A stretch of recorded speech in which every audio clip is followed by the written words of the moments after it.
ও ভাল না আপোনালোকৰ আজি মই আপোনালোকৰ কাৰণে লৈ আহিছো চ্যালেঞ্জ নাম্বাৰ 3 আজি আমাৰ লগত আছে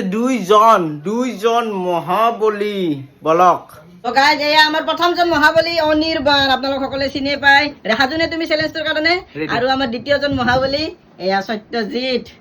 হাজুনে তুমি হাজু তো আজি আমাৰ চ্যালেঞ্জত আছে এয়া 5টা কণী সৰু ব্ৰেড আৰু মিনি ব্ৰেড এটা এয়া দুও পিনে আমি দি দিছো তো আমাৰ দুয়োজন মানে ক্যান্ডিডেটও হাজু ক্যান্ডিডেট বুলি কৈছি তো পৰীক্ষা নহয় চ্যালেঞ্জৰ কন্টেস্টেন্ট বুলি কয় মোৰ মানে মুখত নুফুটে সেইকাৰণে তো এতিয়া আমি দেৰি নকৰি আৰম্ভ কৰো 3 2 1 ষ্টাৰ্ট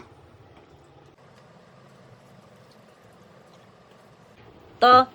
ইপিনে আপোনালোকে চাব পাৰে ইপিনে চলি আছে কিন্তু বেছি দেখা নাথকো দিয়ক ইয়াৰ হাগা হৈ যাব পাৰে আপোনালোকে জিনকেহে চাই আছে অলপমান ৰখ আৰু দেখাই আছো মানে আজি অলপ টাইম লাগছে বস্তু বেছি তো ৰব অলপ তো এয়া খাই আছে আমাৰ বঢ়িয়া তো গাইজ দেখছি না আজি অলপমান টাইম লাগছে এটা যদি মই আজি যদি টাইমৰ খেলা হলে না এখন ভাল লাগ হয় আজি অলপ টাইম লাগি আছে দুটাৰে দুটা সমান গতিতে যাই আছে দিয়ক সমানে থাকা লাগছে না কাবাৰ কম আছে হাও ও মাই গড পুৰা হেগব লাগব অনিৰ্বাণ পুৰা কথা পাতা পানী হেক কৰিব লাগিব सत्या अभी भी मौका है दिखा दो मार दो चौका सब गाठी हवा ओ लाई रे तो অনিৰ্বাণে যি জান লগাই দিছে জিকিবৰ কাৰণে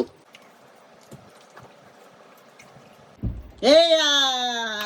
তো আজিৰ আমাৰ উইনাৰ অনিৰ্বাণ জিকি গ'ল তো কেনে লাগিল অনুভৱ কোৱা বঢ়িয়া ভাল লাগিল তো সত্য তুমি প্ৰথম স্পিডত চলি আছিলা কিন্তু উপায় নাই আৰু কি কম আজি আমাৰ বস্তু বেছি তো অনিৰ্বাণ কিবা কষ্ট পাইছা নেকি নাই বঢ়িয়া ভাল লাগিছে ন বঢ়িয়া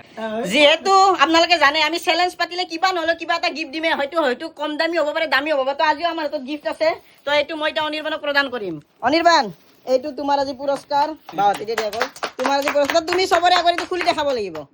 তো খুলি দেখুৱা আজি ভাল গিফট আছে বহি লোৱা আৰামত ৰজনীগন্ধা এক বান্দুলে দি দিলো নেকি আজি অনিৰ্বাণ খাবানে ৰজনীগন্ধা আজি আমাৰ অনিৰ্বাণৰ হাতত গিফট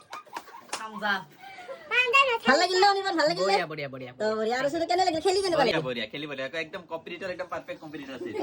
লাষ্টত মানে যেটো দিলে মানে মই সব খাই গলো কি হৈ গল হঠাৎ লাষ্টত এই আগবাঢ়ি আছিল কিন্তু লাষ্ট টাইমত এও পুৰা মানে শেষ নিখাৰ বাজিগৰ তো থ্যাংক ইউ আপোনালোকে ভিডিওটো সম্পূৰ্ণ কৰি চোৱাৰ বাবে আৰু ভিডিওটো চাই যদি ভাল পালে লাইক কৰিব শ্বেয়াৰ কৰিব ধন্যবাদ